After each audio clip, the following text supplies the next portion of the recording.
We got you. We got you. He said, I'm going to put a light skin, Jack. Look at that. You're live now. Yeah, I'm good. They see you now. Yeah, I'm good.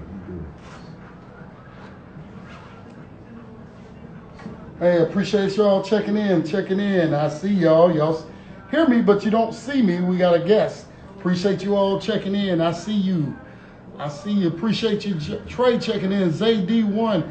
All of you checking in. I got a full house already coming in tonight. All right, we got a full house. Keep coming in. We got a special guest. We're on location here in Stafford, Virginia. So we're live. We're getting ready to have a legend in the building tonight. We got an absolute legend in the building. Y'all know how we do. We have a good time. Everybody good? Give them a wave. We got a special guest in the building tonight in Stafford, Virginia. Give him some waves down there. Let me see everybody give him a wave. Let's say hi. We got a whole show tonight. I appreciate all the lights coming in, all the people checking in. And we got a full house, I see. We got a full house. I want to thank you all for being here. We got a legend. I'm excited to have this guy in the building. The one and only Mr. UCONN is in the building. How you doing, my brother? I'm doing good, sir. How you doing? Doing good. We got a whole bunch of youngsters in here tonight. They're about to learn who the legendary UCONN is tonight. They about to learn who this guy is. They're looking at it. They used to looking at my pretty face, but now they're looking at another pretty face. All right. I like this guy already. So before we get started, why don't you tell everybody who you are? Okay, my name is Cleaven Royster.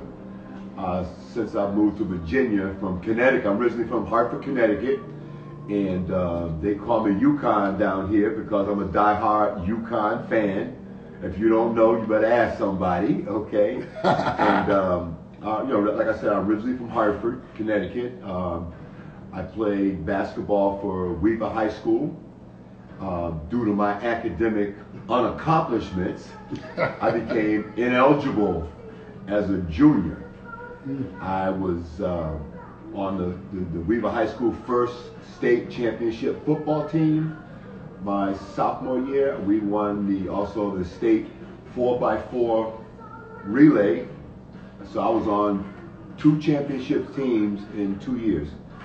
My junior year, I'm out on the field playing. And this gentleman here, Mr. Hurley, Walter Doc Hurley, Mr. Hurley, came and told me I was ineligible. And, being the academic midget I was at the time, I said, almost like, what are you talking about, Mr. Hurley? He says, you can't play because of your grades. So I could have dropped. And he took me off the field, went to the guidance counselor's office, Miss Miller, Irene Miller, and they explained to me what happened. So the next day I just say that the heck with school, no ball, I'm taking my ball and go home. So I went home. I was raised by my aunt. My mother died when I was 12 years old. I was raised by my Aunt Gracie Royster, who could not read or write. And her rule was a very simple rule: don't have that teacher call me. And that was the end of that. And no, if you don't know me, there was times when she had to call. And I remember I was in science class, and my buddy sitting next to me, we're sitting in the back, where most of the clowns sit. We're sitting in the back having a good time, and the guy's telling me, sitting next to me, in the desk next to me, your aunt. And I'm slapping him side the head every time the teacher turns around to write on the blackboard. Not like now, they sit at the desk and they're on the laptop now, but we had the chalkboard. Right. The chalkboard, so, and I heard my aunt, I can't say what she said on social media, but she called me, and the word she used was, come here in. And I'm sitting there, and I know that voice, and I turned around, it was Aunt Grace. Now I'm going to describe her. She had a stocking cap on, stockings with the knot at the knee, a day dress with no sleeves, right. Kind of like what Michelle Obama wearing now. Right. She had that, and she had a spit cup. Now, a lot of you young folks don't know what a spit cup is. Right. But some of the older folks are probably running to the bathroom right now because that spit cup was no joke. Right. And she used to chew Buttercup snuff. And she told me to hold that cup. Of course, all them guys in the back of the class, they was all on the floor laughing at Big Cleave. Right. They was crying, you know, and she said, what did I say? What did I tell you I'm going to do to you if the teacher called me again? So, you know, I'm 6 feet 5 and my aunt was what, 5'8", 5'7", and I said, whispering, because I didn't want my buddies to hear, I said, you said you were going to hit me in the head with a hammer. And she said, speak up. I said, great. You said you were going to hit me in the head with a hammer. She said, hit that spit cup. I said, give me, I had to hold her, she spit on there, someone got on my hand, I'm like, dang, man. So anyway, my buddies in the back, the clown row, the teachers call it, the clown row. Right. And we're sitting back there having a great time, and I had to come up there, and she said, I'm going to ask you one more time. Right. Now, there's a different kind of hammer. You got the regular hammer that you pull nails, pull nails out. Right. You got that lip like this. Right. The ball peen hammer looked like 2 fists going in the opposite direction. That's the one she had, okay? And she says, what did I tell you I'm going to do? I said, I'm great. She said, and I had to speak up. I said, you said you're going to hit me in the head with a hammer. Right? I said, I'm crazy. You know, my buddy, Royster, hey, Cleaven. You know, I wouldn't dare turn around because my aunt was crazy. She would hit me, right? So she had it. She said, hold your head down. I said, I'm great. Don't hit me in the head with a hammer. And I remember watching that hammer go up like that. And my science teacher said, don't kill him, Miss Royster, he gonna do better. Okay? Believe me, you. The fast forward, when I got out of college, and I got a teaching job at my old high school with subject you thought I taught. Science. Bo Jackson didn't have nothing on me, right? I knew my science this way, this way, and that way. I knew my science because I left the clown row and got in the row with all the kids with the pens and the glasses. I felt intelligent, you know, hanging around them. So that's briefly what happened. So I ended up, thanks to Doc Hurley, Dr. Richard Cobb, Irene Miller, and some other people, my teachers. I'm on the back of, I got a job as a garbage collector. That's when you had to go in the back of the house and put the garbage can on a truck and bring it out front. Now back then, most inner cities were infested with rats, and they had what they call a garbage house. Now I don't care how tough you are, when it's time to open that garbage house door, you back it up. You better. So you used to throw stuff in there just to shake the rats up. And that's my job. I had my City of Hartford suit on. I'm bringing the garbage out. And one day, I dumped the garbage, which was, when you dump it, every odor you could imagine was there. But that was a lesson learned. And I turned around one day, and there was Mr. Hurley, Dr. Cobb, Miss Miller, and a couple of my teachers. Actually, a couple of my teachers that had failed me, okay? And they turned around, and I turned around, I had the garbage can, they said, Cleve, you want to go to prep school? Now, once again, relying on my academics here, I said, what word you think I heard? The word I heard most prominently was school. I said, yes, yes. And Mr. Hurley says, he took me, he says, okay, be ready tomorrow morning at 9 o'clock. Now, Mr. Hurley was a great man. I mean, he helped so many kids in Hartford. He came up with the Doc Hurley Scholarship Foundation. He would have used basketball tournaments to earn money, and he would give it to like 500 kids every year. Oh, wow. Every year. Every single year, he had the Doc Hurley Basketball Classic. One of the gentlemen that was his right hand is another guy that he was looking out for, and that was John Loban. He spent a lot of time with Mr. Hurley, helping Mr. Hurley as he had gotten over and running the tournament and things like that. Great individual. There's a statue of Mr. Hurley in front of the old Weaver High School, and it's a tribute to his contributions to young men and women in the greater Hartford community, because he went to places like Avon, Suffield, places that we weren't there at that time. Right. Windsor. Now what is happening in Hartford, the transition, I remember seeing, we played infield. There was no black kids playing on infield. Right. There was no black kids playing at Avon. Now you go into the gym, you go to a high school game in Connecticut, you're like, dang man, these people, Windsor Locks, right. Black kids. Windsor, black kids. One of the best coaches in Connecticut is Kenny Smith. He's out of Hartford, but he got a job in Windsor. Okay. And he's won 2 or 3 state championships. But he could never beat me at Connecticut basketball school. I used to tear him up. All right? I used to tear him up. So anyway, long story short, so I ended up going to a school called St. Thomas More. Well, Mr. Hurley picks me up. Now, understand that Mr. Hurley was the man in Hartford. Okay. So if he used to come to the park, he would rank on you.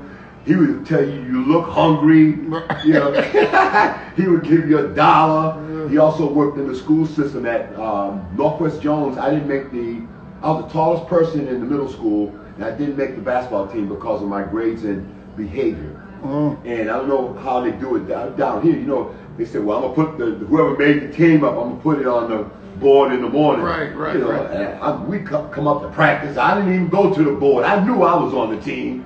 I was just about dunking in the 7th grade. You know, I went up there. I'm looking. I said, wait. He said you were taking 12 people. It's 13 people here. Something ain't right. Something ain't right. And this gentleman here, he was a trip. So he would say, Big Cleave. I said, how you doing, Mr. Hurley? He said, what you doing here? I said, basketball price. He said, did you check the list? Now, he was a jokester, too. Right. I said, yeah, go ahead, Mr. Hurley. I ain't checking those. He said, no, Royster. His voice would change real quick. He said, you need to go check the list. I looked on the list. Took the list off the wall, turned it over, make sure I knew that was on the other side. Okay? Right. And what happened, Big Cleave, the tallest kid in the school, did not make the basketball team. And he said, you are the team manager. I said, what? He said, you are the team manager. So that meant you carried the basketballs. I know how to keep score, because I had to keep score, tell him how many timeouts he got left, all that. Right. And I was devastated. Now back then in Hartford, you had a little gym bag. You had your gym bag. You come to school in the morning. All my Hartford guys go remember this. You come to school the day of a game. You got your little bag. Right. And you didn't want to fold your shirt up, your uniform up, so you had it on the hanger. You walking in there, you got your bag. You got a game day. And the cabs used to come and pick us up and bring us to the other school. Really? Yes. We didn't have no big bus. You kidding me? Right. I don't think they had buses back then. Right. We walked to school. Right. So, you know, we would go play, and we walk into the gym, and the guy, oh man, they go Big Cleave, man. Cleave gonna kill y'all. Man, I'm sitting behind the scorer's desk, keeping score. Keeping score. However, that next year, I'm in 8th grade, you couldn't get me to mess up. Right. I was going in the morning to see my teachers. Good morning, Mr. Green. How are you, sir? Hey, Mr. Muslim. How are you, sir? Hey, Mr. Marshall. How are you, sir? Right. Mr. Hurley. How are you? He said, are you doing, Big Cleave? I said, I'm doing all right, Mr. Hurley. So we went on. I made the team in the 8th grade. We went undefeated. Had some great players. Donnie Lambert, Charles Van, Warren Parker, Vic Obert.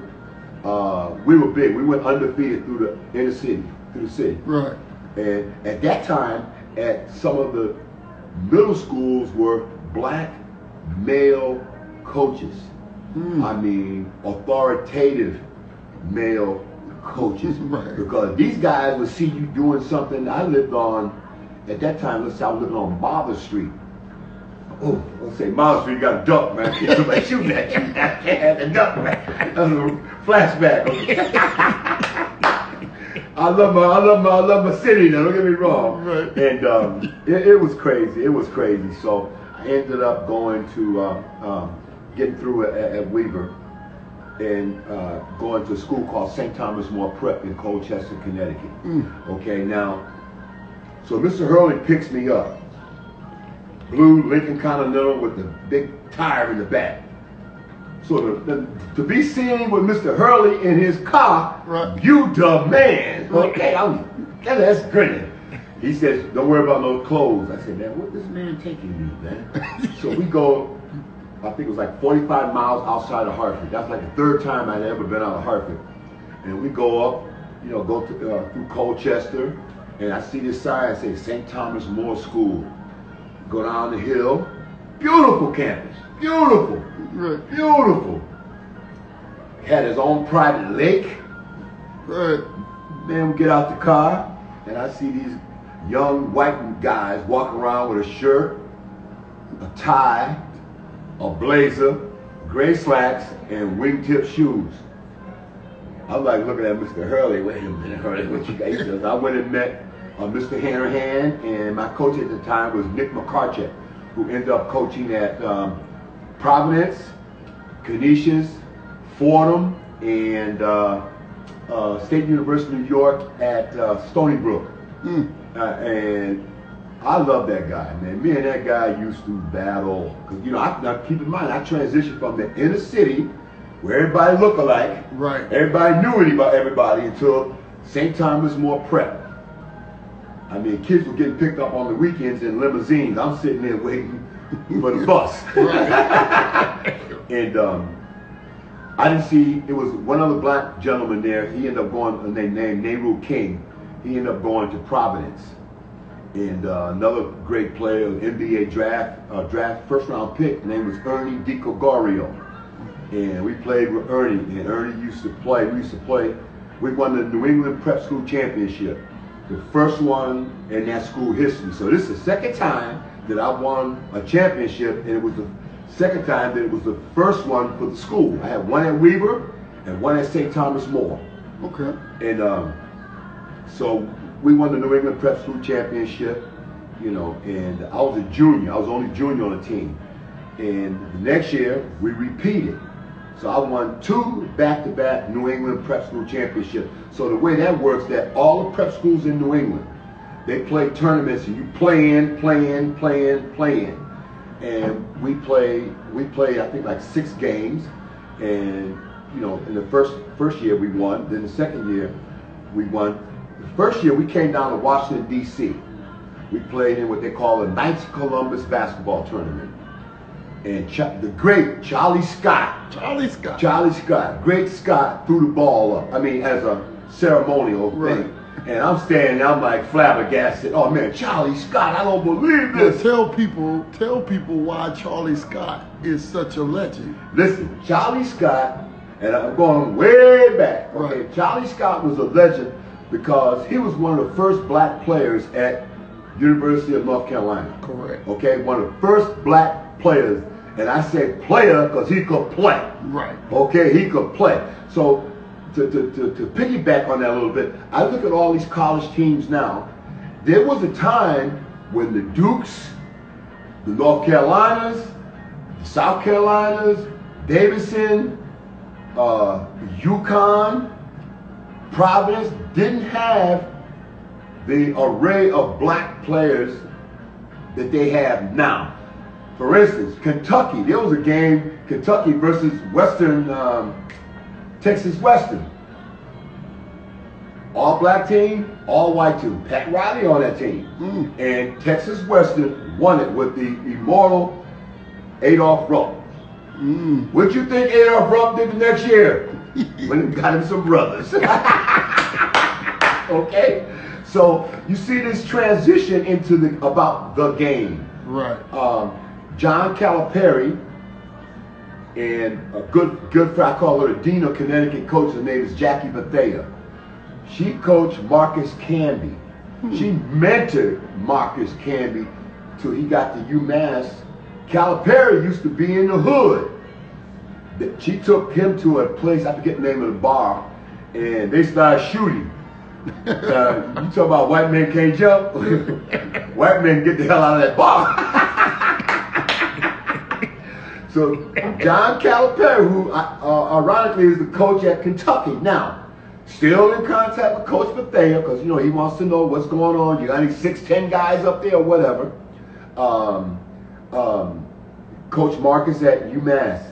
My coach at Niagara, Coach Joe DiGregorio, Coach John Calipari at Clarion State. Okay, so great guy, Coach D, great guy. I hated his guts every day I went to practice, okay, but I love him, okay? So I end up finishing up. One of the best things that happened to me when I went to prep school is that they made my butt sit down every night, Sunday through Thursday, from 7 o'clock to 9:30. You're at that desk. You didn't have no computers, okay, so you couldn't Google the answer. Right. You were reading that book, okay? Right. Reading that book, okay? And I went to St. Thomas More. My grades from Weaver, it looked like flags. They were all F's. In a sense, I looked at my. I had to get some stuff together for my niece up in West Virginia, and I said, "Wow, I got my report card." I looked around, make sure my baby didn't see, my wife didn't see the report card. She said, "I married a dummy." Okay, and so I looked at my grades. I remember the time that I had got my report card at Weaver. And my aunt said, "How you doing?" I said, "I'm doing good, Grace. I got that report card." I said, "Oh man, I got 4 F's, man, I don't believe it." But back then, they used to use an ink pen to write your grade. It took me 2 weeks to find the same kind of ink pen that the teacher wrote, so I could take that, that F and draw that line. I'm an A student, baby. I give it to my, "Oh, little Cleaven, you're doing good." Then the school mailed out something that we have an honors assembly. And I got to figure out how in the world am I going to get on that stage, because I got that crazy woman in here want to see her nephew go up on stage and get his certificate for making honors. Right? I'm sitting there, I'm sweating bullets, man. I'm looking at her. She's like smiling.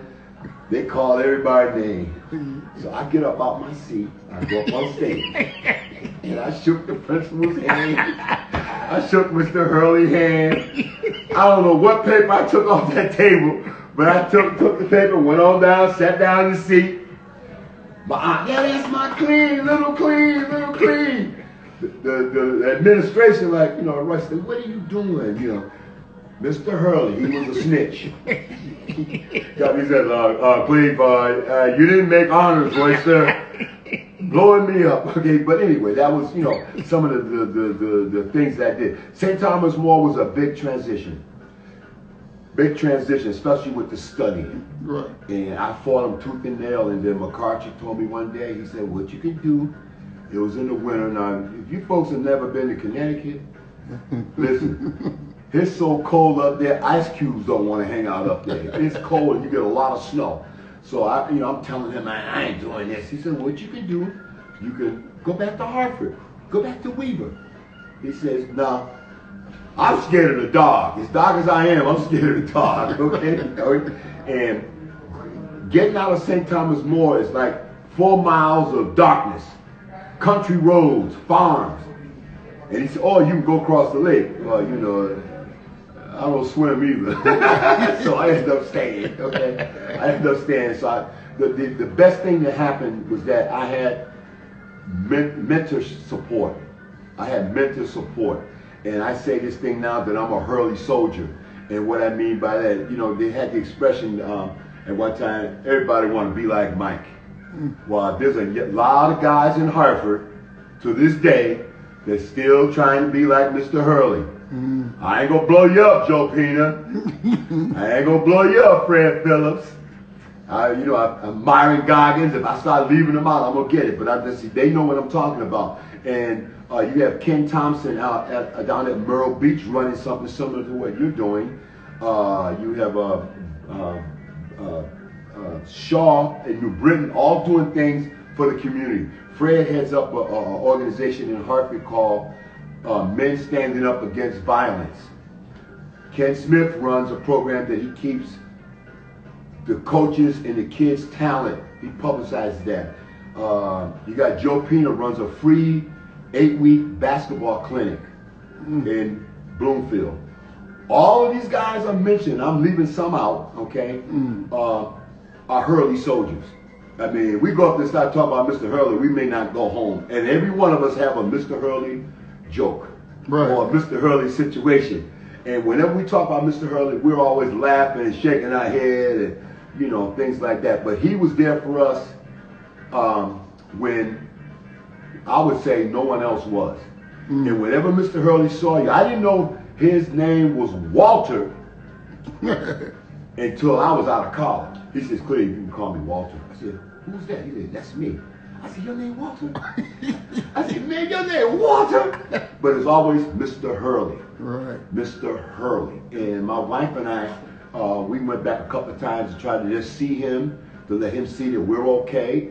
He used to call my wife Little Macklin. He knew everybody. He would walk around the hallways at Weaver and he would say, all right, Lamont, I don't want to call your Aunt Susie. Right. And guess what? Lamont would straighten up. Right? You don't want to call Aunt Susie, okay? Right. He's just a great individual. And Dr. Richard Cobb, who was the chief radiologist for the University of Connecticut Medical School, Medical School and Hospital out in Farmington. And when I was at St. Thomas More, you only got to go home if you had an 85 average. But you had to pack your bags every Saturday morning and you go up and you line up, you got your shirt and tie on, ready to go home. I'm there like 3 months. I ain't seen no grits, no gravy, no nothing. All right, no, you know, I just didn't see my family for 3 months. So this one particular time, I said, man, I ain't packing no bags. I went up there with the empty bags. And I go right, he looked at me and said, well, congratulations, Royster. I said, what? He said, you get to go home for the weekend. I took off running. He said, come back, Royster, where you going? I said, I got to pack my bags. Ain't nothing in these bags. He says, you're staying. But after that happened, my grades got better. I took the SAT prep Saturday all day, 6 weeks.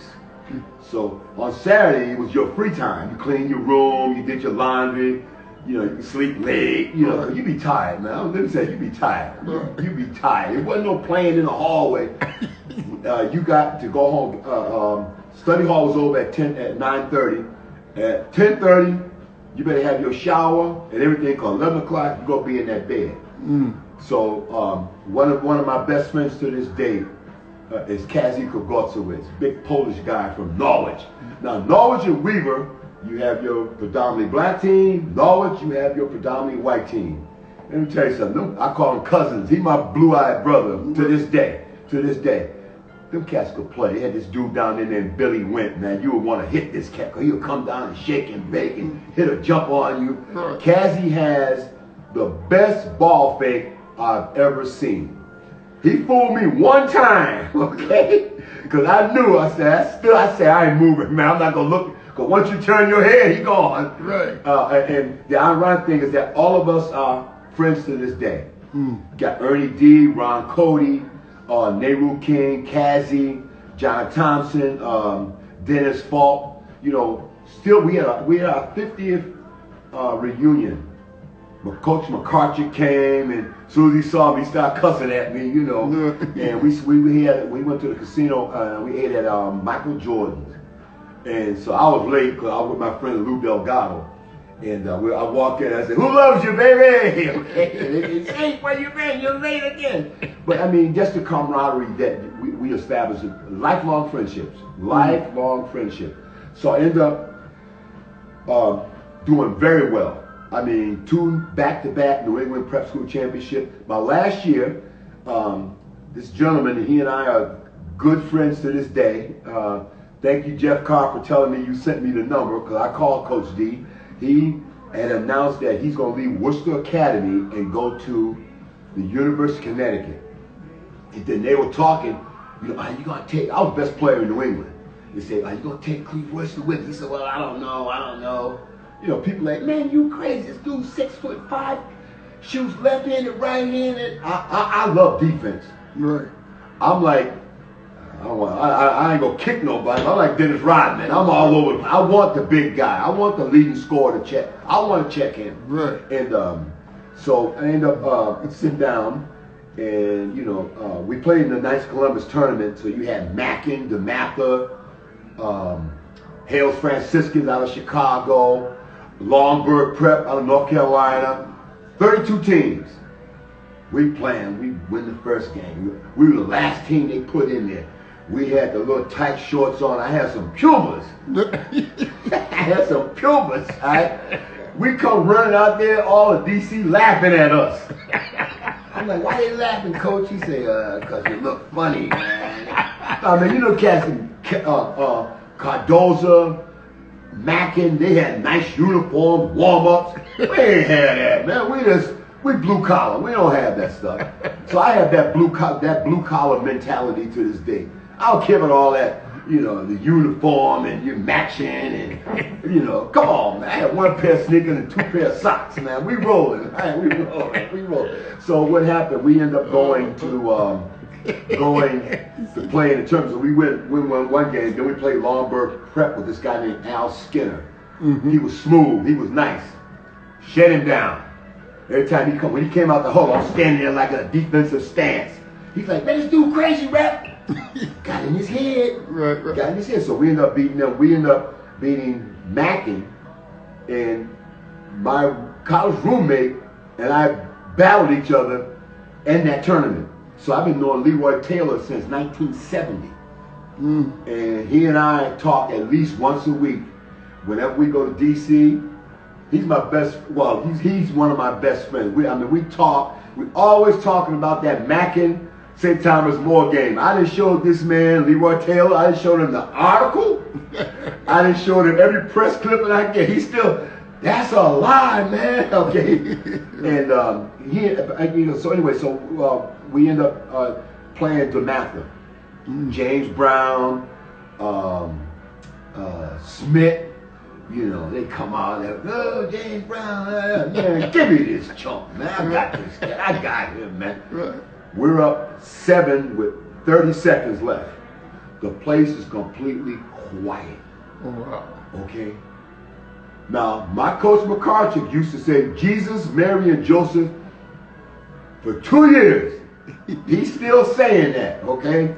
Here comes the referee. Bam! Hit him with a tech. And so that was 2 shots. And then he said, I don't believe this. And he kicked the chair.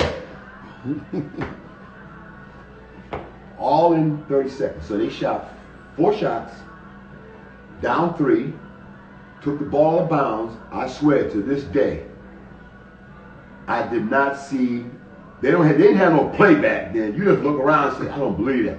And because now McCarthy's sitting down, and Smith drives to the basket, and Nehru King jumped. Here comes this referee. He ain't made a call all day. Count it. What happened?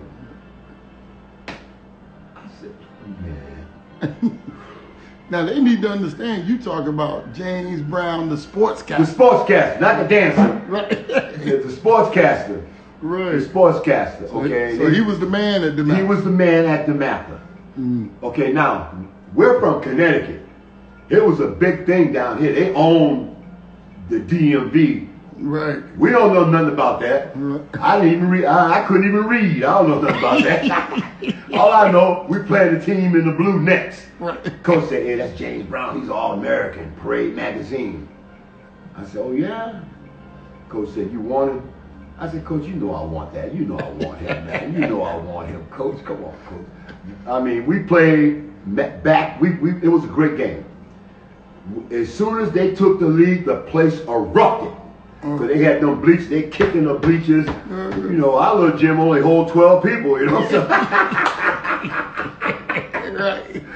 And most of them were farmers, you know. So anyway, we out there playing, we broken hearted, man. We broke. Now, Ernie D put on a show. I don't know if you folks out there know, but go on your Google and look at Ernie DiGregorio. Little short guy, he was like a musician with that ball. He ended up being NBA Rookie of the Year. Really? Okay, Ernie DiGregorio. They call him Ernie No D because he couldn't play D. Right. They call him Ernie No D. Right. But he gonna get you 15 assists and about 20 points. Oh, so his name won't No D Guardio. It No, was it no was- D for no defense. Yeah. No D Ernie. Sorry, Ernie. Okay. Listen, he can flat out play. Right. Now his college team beat UCLA with Bill Walton when Bill Walton first tore his Achilles tendon. You can see a picture of Marvin Barnes, Ernie DiGregorio, and Bill Walton. They helped him off the court. Okay, and that was a great team. That was a great team. They ruled. So 2 players that I played with end up going to Providence. Okay, so I go to visit Providence. I get into a little thing with Marvin Barnes because we got the same mentality. I'm like the new kid on the block, trying to be the new kid on the block. Because Dr. Cobb went to Providence. He's like, oh, Cleve, I think you'll do great at Providence, great Catholic school. I didn't care. As long as I kept hearing school, they could have told me I'm going to be a nuclear scientist at that school and play basketball. I would have probably went and became a nuclear scientist or whatever because I heard the word school, which was very important. And so we end up losing the second year to DeMatha again. So now I'm sitting down. I get coaches from Penn State coming talking to me. They say, you want to come up, Johnny Botch? I'm like, Bach? I said, I don't know, coach. So go back to St. Thomas More. There was a coach at New London High School named Richie Conover, which Weaver played. He was the head recruiter at Niagara.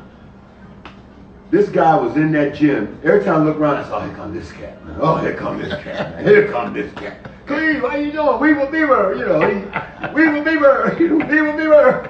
So I said, Coach, what do you want to do? So he said, I want to have you come up to Niagara. So I talked to Coach McCarthy. He said, yeah, it's great school, Cleve, great school, Cleve. I said, I don't know, Coach. How I'm going to get these? He said, you're going to fly. Now, look, I ain't been out of Hartford. As far as I've been out of Hartford is Colchester.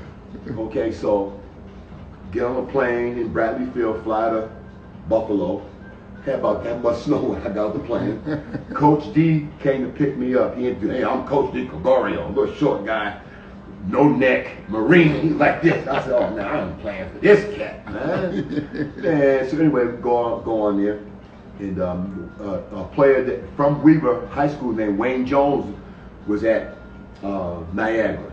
I tell people that Calvin Murphy played for Niagara. He knew I was coming, so he left. Okay. Great Calvin Murphy. Great Calvin Murphy. So anyway, I ended up going there. They took me to the Niagara Falls. Niagara Falls at that time looked like, because in the winter, looked like a giant icicle. Once again, I wasn't relying on my intelligence, and I said, wow, that's beautiful, I'm still watching National Geographic now, Animal Kingdom and stuff like that, okay? And so the coach said, would you like to come here and play basketball, Cleve? I said, yeah, this is nice. Now, one thing about what happened in the summer, because it ain't a thing, but I ended up going to Niagara, signing. Now, the day of my signing, Mr. McCarthy called Doc Hurley. I said, could you call Mr. Hurley and have him come in? Because I felt I wouldn't be signing nothing if it wasn't for this man. And Mr. Hurley says, Cleve, I can't be there. I got some problems with your buddies at school, at Weaver High School, but congratulations, you're doing the right thing. Very proud of you. Very proud of you. And I ended up signing, going to Niagara. And that was probably one of the most accomplished times in my life. I went from writing them F's into A's to actually getting A's. Right. Passing the SATs. Right. At first, I just said, well, you gotta take the SATs. I said, well, y'all taking me at Saturday. Y'all taking me Saturday. He said, you got the test, Cleve. I said, what test? The Scholastic Aptitude Test. I said, oh, you got to say that. You can't tell me SAT. I'm like, well, we're meeting that on Saturday, So anyway, I ended up taking it 3 times, and I finally passed it. The minute I passed it, I became, like we talked about, I became NCAA eligible. Okay, the clearinghouse, as they call it. I became eligible.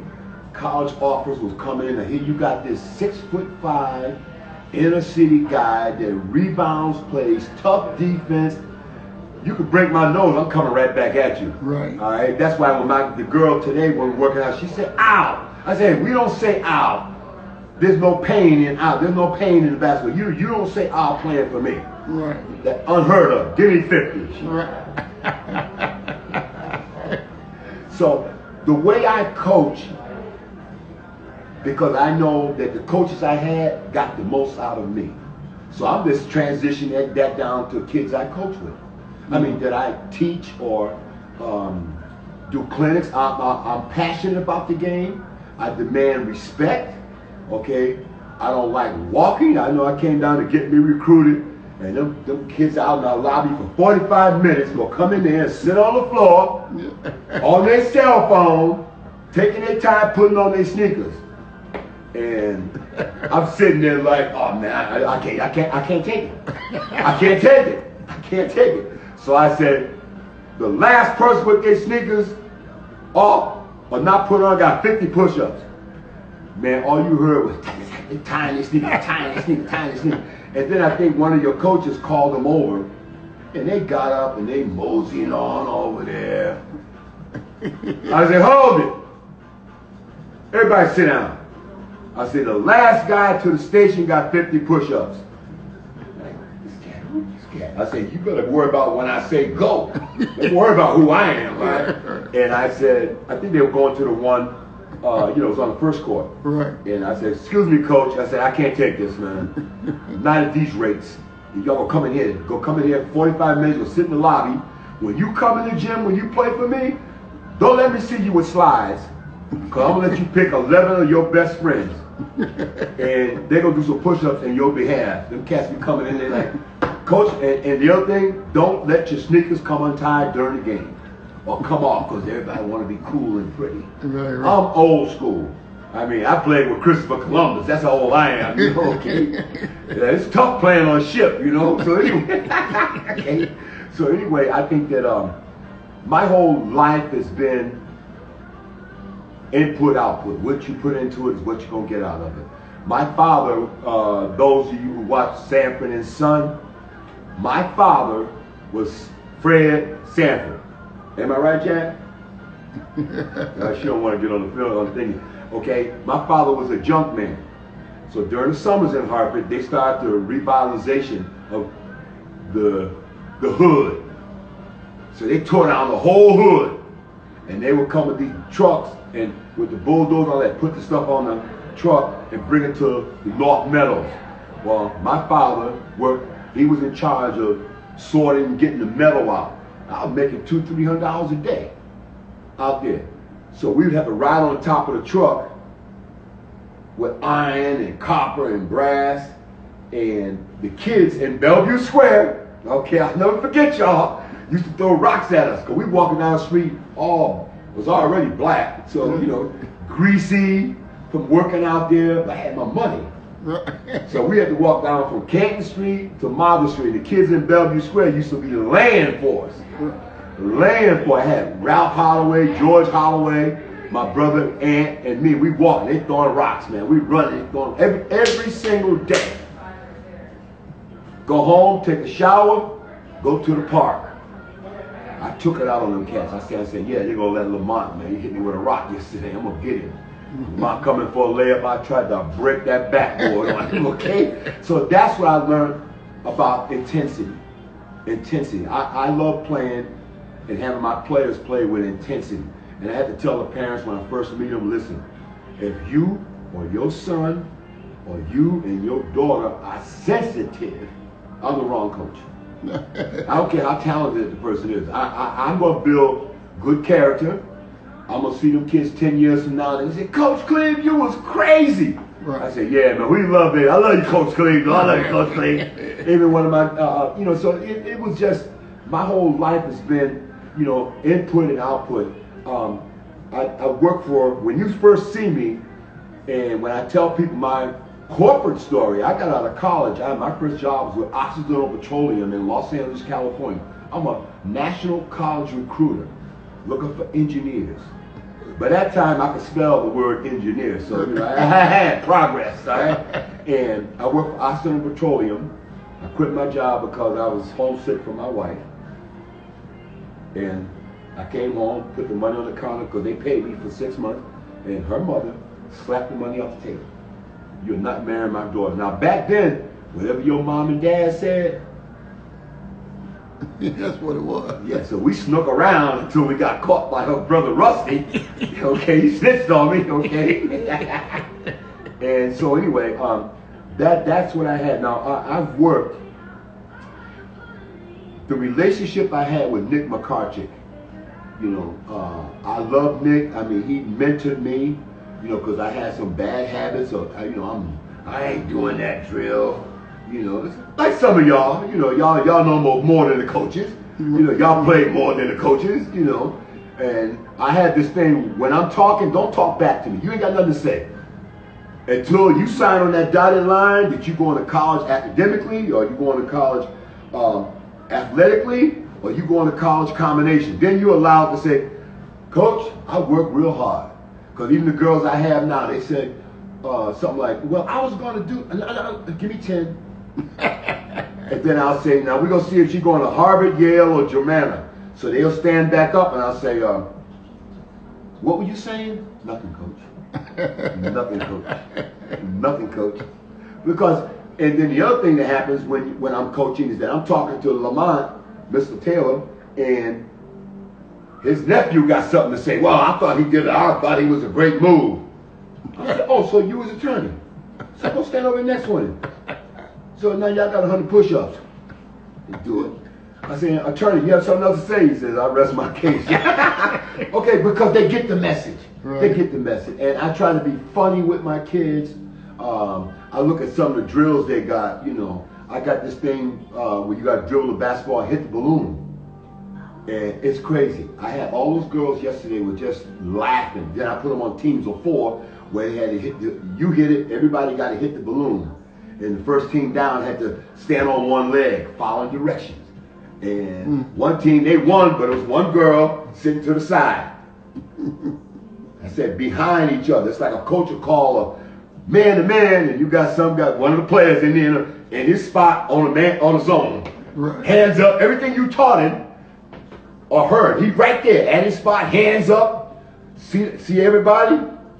Wrong time to be in the zone. Right. Okay, and I said, look at this cat, man. Look at this. So anyway, I think that my thing at Niagara, I went there. Now, I went to school with a bunch of kids from New York and Philadelphia.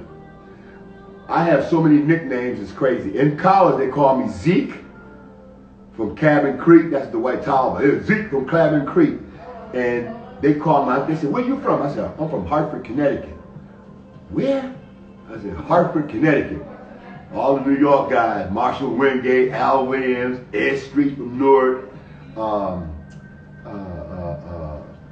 Al Williams from Hempstead, you know, all these guys, big time New York, all city and all that. I'm from the Third. Listen, I call myself a bear. If you walk in the woods and you see a bear, you don't wake him up, you don't torment him, you let him sleep. Right. Because when I wake up, I'm rebounding, I'm blocking shots, I'm holding you. Joe Peter in Hartford and I were known for elbowing. They sent me to Bill Russell basketball camp. When I came back, thank you, Mr. Hurley. When I came back, I thought I was Bill Russell. Rebound, stick that elbow up, and kick that leg. Man, I thought I was Bill Russell, man. You know, because I had never been exposed to that, and I saw it. I saw that. They took 45 kids from Harvard to the Fellowship of Christian Athletes up in Worcester, Mass, at Holy Cross College. Man, we all there, but every one of us had our basketball and our Chuck Taylors, you know. I had a Chuck Taylor and a half because I had a hole in one of my other sneakers. So I had baseball cards in mine, okay? And they like these kids now, they got 5, 6 pair of sneakers. Right. You got one pair only. Okay? So anyway, so we go up there, we all excited, Holy Cross College, man, we there, it's like 700 kids there. And they said, all the basketball players go over there. You know, we got up, yeah, come on, man, we're going to represent Hartford. We ran over there. There's about 300 kids over there. They said, all the baseball players over there. Soccer over here. it was one more sport, baseball, soccer, I forget the other sport. So you had 4 different sports. They said, okay, the basketball players, you will not be allowed to play basketball all week. Be joking, right? Dead serious. And the guy that we had as our overall coach was Toby Kimball, great player out of the University of Connecticut. Tall, white guy, 6'10". He came over, he says, we said, hey man, we ready to go home, man. You ready to go home? He said, listen, only way you gonna get home is you walk. I said, why these cats always tell us we gotta walk? I mean, we didn't walk up here. So anyway, that whole crew had to play baseball. Now, in the city, you know, we basketball players. We blacktop basketball players. Man, you got this beautiful gym. And you tell us we can't go in there and, you know, bust these cats from all over the New England whole week. And then they had us go to prayer, you know, talked about God and all this. And, you know, about Wednesday, we started to accept what they were saying because we realized they ain't letting us play no ball. Right. They ain't even letting us go in the gym to watch the soccer team play basketball. They're kicking the ball around, man. Okay. And Toby Kimball, he did a great job. He did a great job with us. So about 2 years ago, I'm up at Fredericksburg Christian, and the guy comes in, and I see him. His name is Kerry O'Neill, and he has a FCA shirt, a Fellowship of Christian Athlete, with the cross and the gold. And I said, you went to FCA? He said, I'm the regional director of FCA. I said, get out of here. I said, I went there when I was in 1970. He said, get out of here. I said, yeah, I remember that, Holy Cross. I found a picture of all the kids from Hartford that went to Holy Cross. I showed it to him. He couldn't believe it. I said, yeah, man. I said, that was a eye-opening experience because now we there with like 700 other kids. And the Hartford kids, we didn't get into any fights, and we were a little dogmatic about we can't go out there and play ball, but we can learn baseball. I got hit in the side, man. I was ready to kill that pitcher, man. I said, man, you can't hit me, man. I can't go out there and elbow him. Right. You know, I couldn't do nothing because it was like, what do I do? He hit me. On the basketball court, you hit me, we going rounds. Right. We going rounds, period. So anyway, that was a good learning experience. At Niagara, so they, you know, and I tell my kids now, I say, your first practice, your first pickup game at the school or the college or the high school or the middle school of your choice, you need to have the coach say, come here, sir, what's your name? Oh, my name, Cleaven Royster. Okay, good job, Cleve. Good job. So, first time we go to Niagara, we played in the upper gym. Cats up there, they got on their Marta Christie High School, all city. You know, we got Al Williams, you know, or Marshall Wingate. I love Marshall Wingate. He went to Our Savior Lutheran, man. He used to tell me, because I used to get a little nervous, because, you know, I'm a freshman.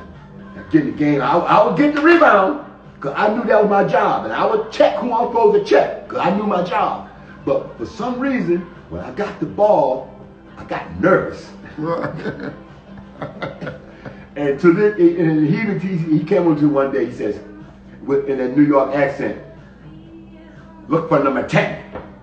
If I call him on my phone right now, all I gotta say, what number I need to look for? He gonna say number 10, number 10. Okay. So you know, I had a great experience. They respected me as a person and an athlete, a basketball player, because I played hard. I played for Frank Layden. My freshman year, we had one of the best freshman teams in Niagara history. That's back then you couldn't play varsity. You gonna play freshman. I don't care if you was 6'28", you playing freshman. Right. It's not like now, guy in a freshman, he can start varsity in college. Now, when I was playing college basketball, two things happened. The Jabbar rule. That's why when I have my kids, I tell them, go research what the Jabbar rule is. Then they got the 3-point line. Now they got play review. all this stuff is just taken away from me. Let these cats go play, man. You know, let them go play, man. One and done. I don't care. Let them play. So you know, all this. So transition was that because of Jabbar, they raised the rim. It didn't bother me because I was still dunking. Okay, but you couldn't dunk in college. Right. You had to kind of George Gervin finger roll. Okay, Right. George Gervin. So those two things happened to me while I was in college. You know, you couldn't dunk. I'm a rebounder. I'm a rim attacker. You know, I attack. I see the ball go up. I'm coming. I'm putting my body on somebody.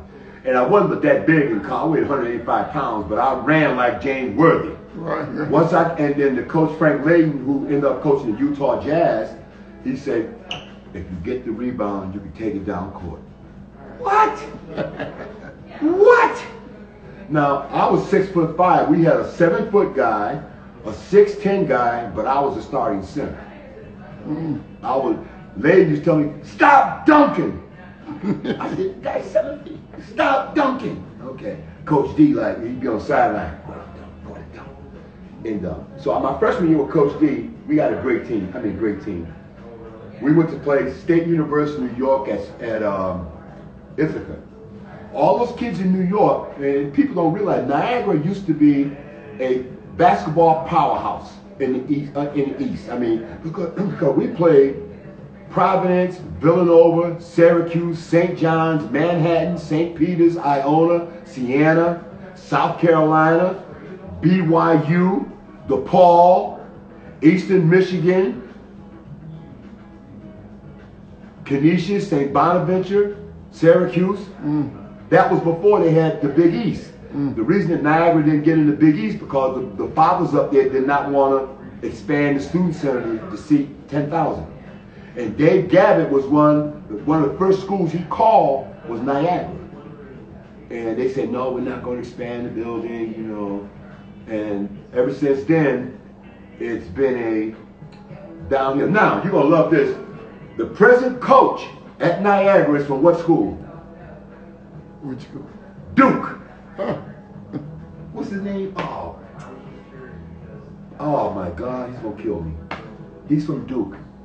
And how he got that job, the head coach was messing around, got fired before it was gonna be his first season. And he got fired before the season even started. So this kid who's All-American at Duke is the head coach at Niagara.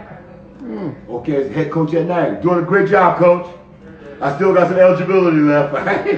And he's doing a great job at Niagara. So, you know, you have all that stuff. I took a couple of kids down to see. You're talking about Greg Paulus. Paulus, yes. He played football too. Right, and then he went to Syracuse and played football. That's right.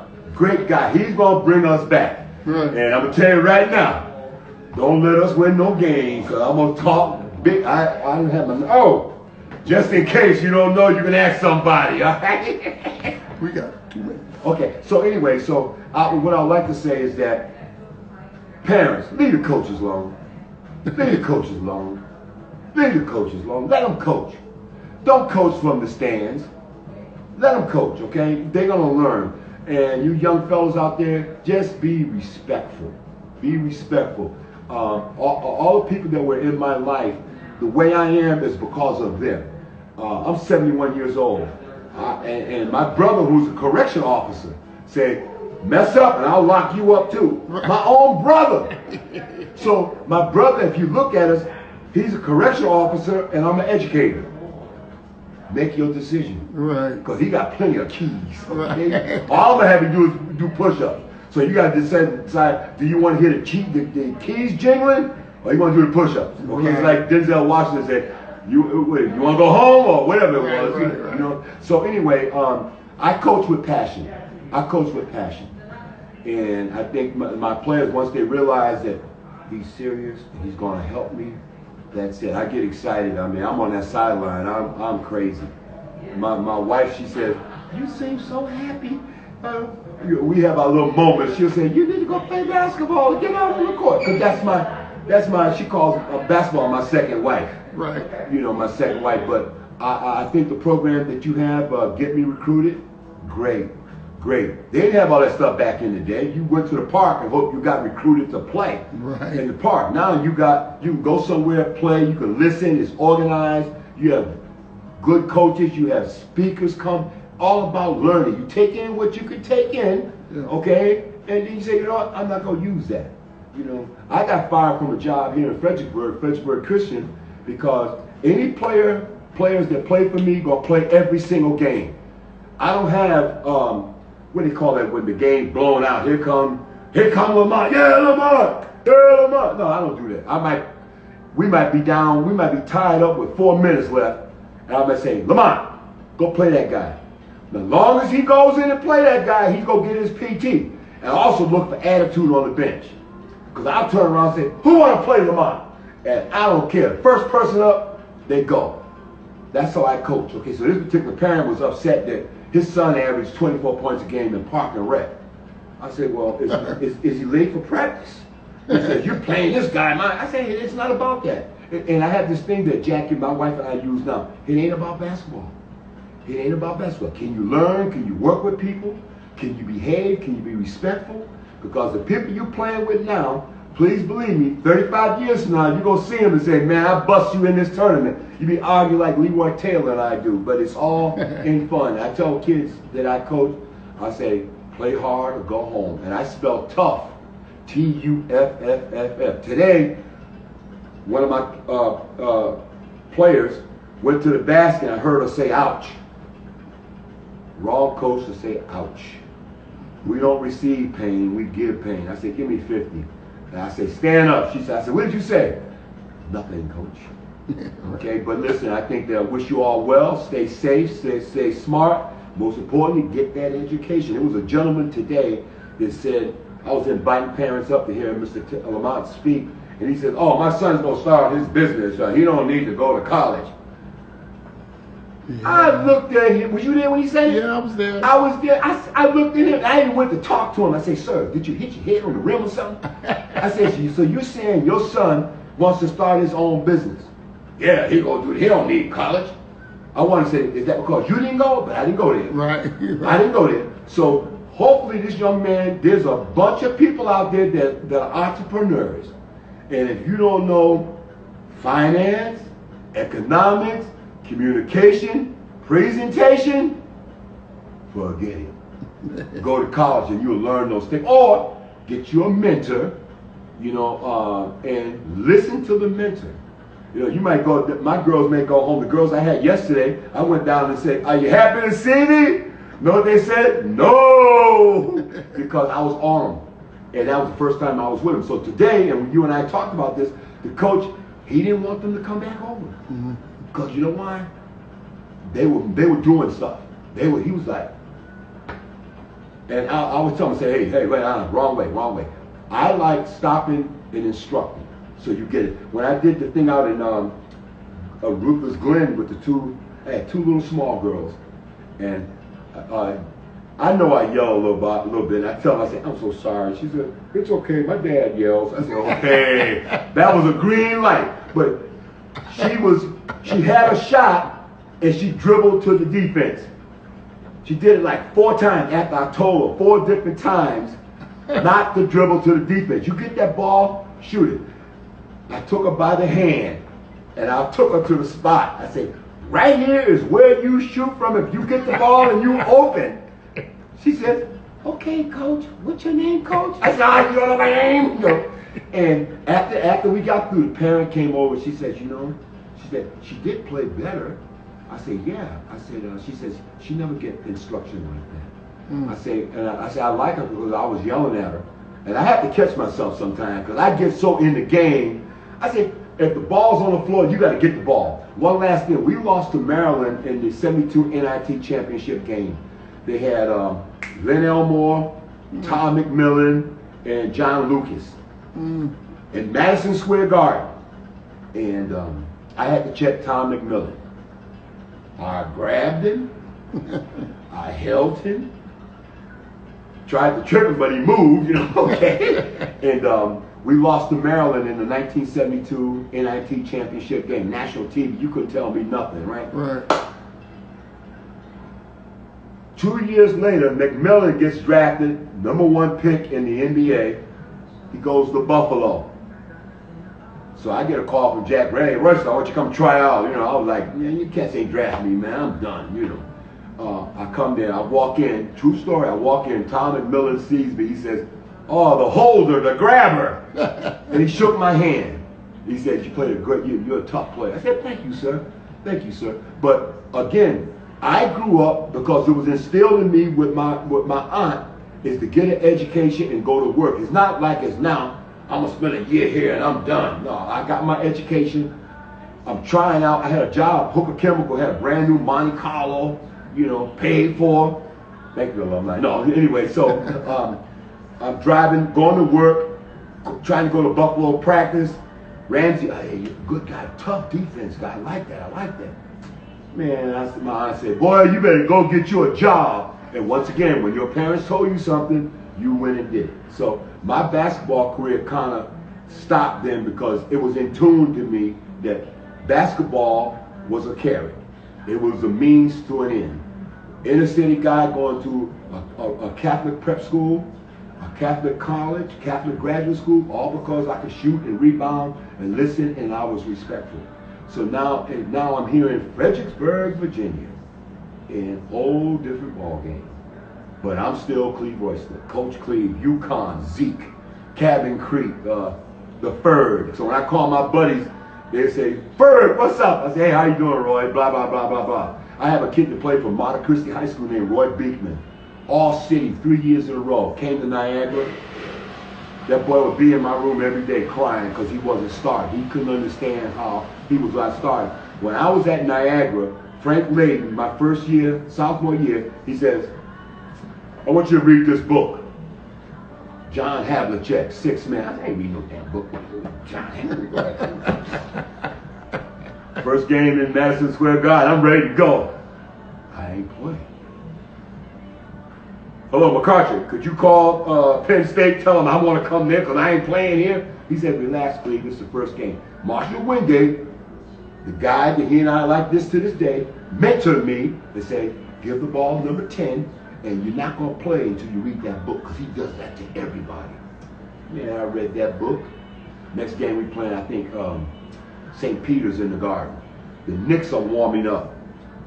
I'm out there doing my thing. It made my day. Earl Monroe walked by me. He said, hey, man, you're a tough little guy, man. I almost walked through the wall. That was Earl Monroe telling me I was a tough guy. Earl the Pearl. Earl the Pearl. Madison Square Garden. I'm from Hartford, North End. You couldn't tell me nothing. And so it got to the point that basketball, athletics has given me a lifestyle that I will never, I am so grateful. Even though I'm 71 years old and a kid hit me today and I felt like cereal, Rice Krispies. I heard all kind of stuff cracking. But that's okay. I'm still out there. And my wife said, oh, you look good out there. Now, hidden story, I'm going to go home and take about 8 Advils. Okay? But, you know, whatever you do, do it with passion. If you're coaching, coach it with passion. Okay? And wish you the best of luck. If you see me, go in the other direction because I'm going to make you work.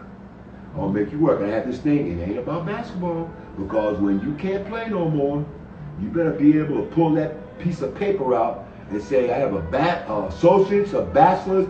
Lamont talked about an MBA today, and it was interesting. They didn't know what an MBA was. Because the little boy said, he played an NBA, coach? I said, hell no.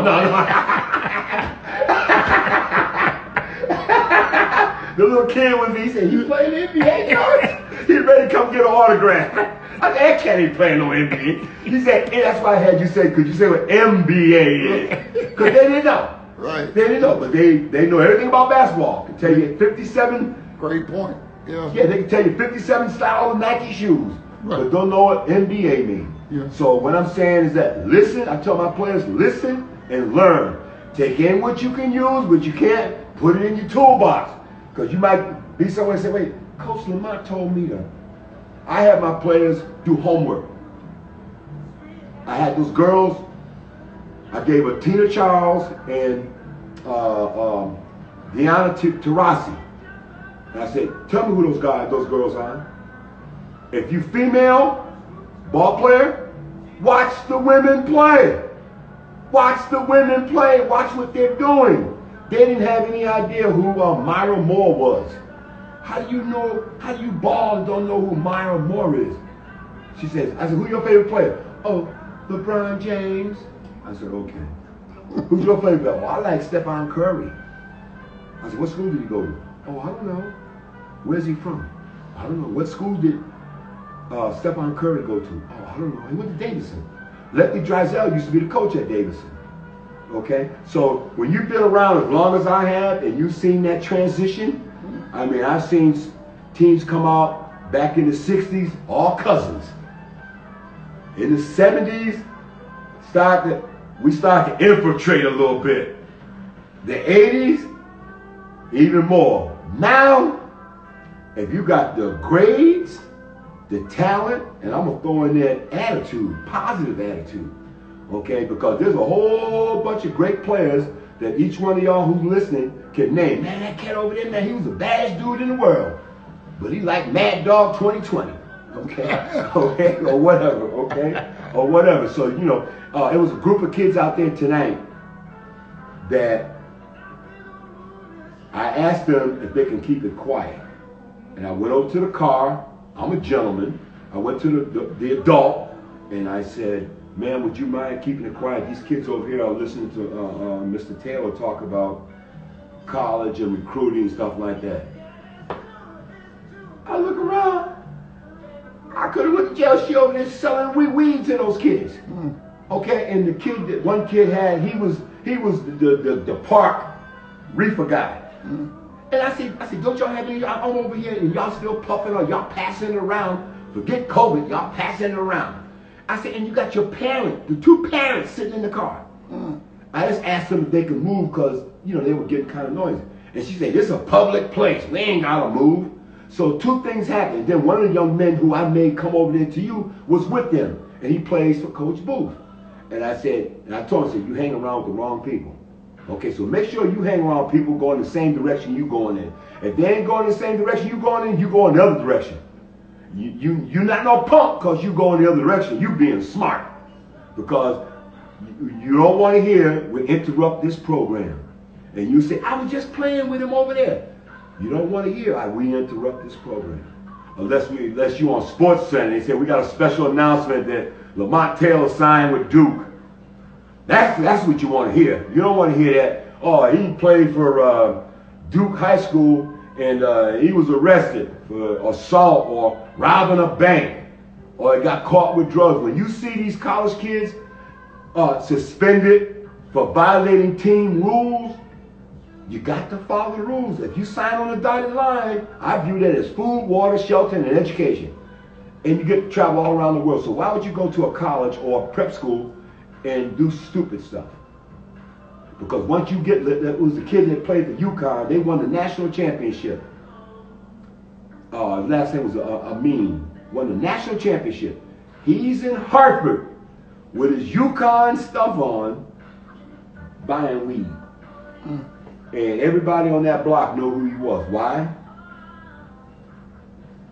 We live in Connecticut. We love our UConn Huskies. I mean, he come up here talking that Duke stuff. He almost got into a fight, you know? Okay, I got to go, but listen, I love you guys. Let's do the best you can. I tell the parents, when I coach your kid and I'm sitting next to you in the gym, I'm going to nudge you and say, you see that move? You know, he got that move from. That's all I want. That's all. We had tournaments and we had 17 kids that didn't pay anything to play for us. And the uniforms that I got from Coach D, because his two son coaches in Pennsylvania, they sent us 12 sets of uniforms. Thank you, Coach D and your sons. And the kid looked at the uniform, oh man, he's old. I said, take it off. Take it off. You play it for free. You get free concessions. Your parents come to the game, don't have no money to pay the entry fee. My wife, go ahead. We're educators. We're educated. It ain't about the money. We can use the money, but it ain't about the money. She knows every other kid in Fredericksburg. I don't go in too many places with her because we'll go to Walmart and she'll, hey, Miss Mac, like, hey, who now? Here you go. Yeah, and she remembers every single one of her kids. And it's just wonderful. It's a good feeling. So, you get out there, work hard, work smart, as you start to be successful, bring somebody with you, because that person will bring somebody with you. Okay, next thing you know, you got a whole pipeline that you can call back and you say, Coach Cleaven. I said, who is this? Oh, this is Lamont. I said, oh, big head Lamont. I mean, I was joking with my kids, right? He said, Coach, man, could you come over and drill my kids? And what I try to do, I try to kill them. So when I leave and Coach Lamont takes over the next day, they're going to say, man, all he got to say is, let me call Coach Cleaven. They go, oh, no, we're all right. We're all right. But listen, I'm crazy about the game. I love the game. I remember when I first got married, me and my buddy Myron Geiger, we went to see the Knicks play. My wife came with me on my wedding night. Okay, so I mean, you know, I love the game. I'm passionate about the game, and it's, to me, why I say I'm a Hurley soldier, because what he did for me, I'm still doing for others.